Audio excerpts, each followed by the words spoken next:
The Boys Season 2 is the second season of the hit Amazon Prime original show based off Garth Ennis's novel, a graphic novel.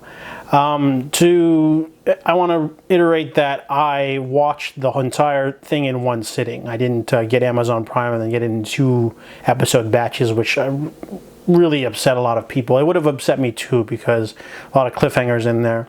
But The Boys Season 2 is a very strong season, I felt. It did a little bit more of a balancing act with its characters. I noticed that Queen Maeve got more development this go around, and so did Frenchie and Kimiko. In fact, everyone got more development, even Butcher.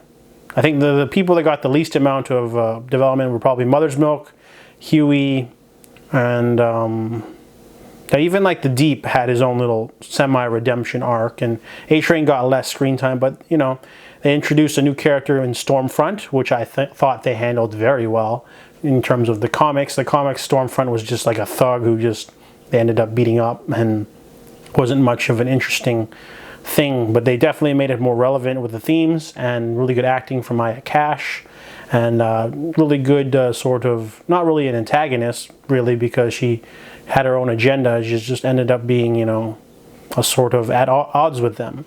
And I did like how the series did offer a lot of violence. There's a lot of shocking bombshells that happen too, stuff that can't go back. I love it when a television show commits to a twist, you know, if you're gonna do something, do it, and then have repercussions for the ongoing.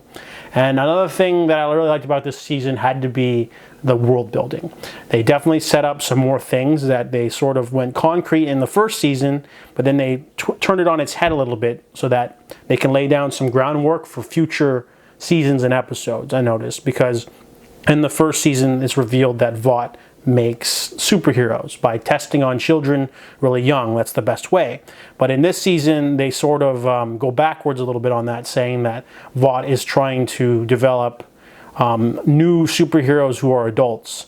And you know, that's something that happens in the comics that's very important, that has to do with the finale of the comics.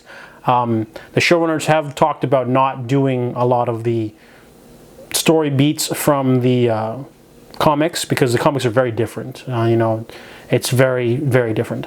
And I did like that if you read the comics before watching the show, you'll definitely catch some of the hilarious Easter eggs, little things like that. I definitely got a kick out of those small little Easter eggs.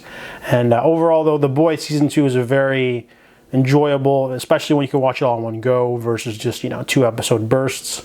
It's definitely enjoyed it. I liked where the show's going, and I can't wait to see where the show will go on. So definitely recommended. If you haven't seen the first season, definitely check out the first season first, obviously, and then watch Season 2 of The Boys.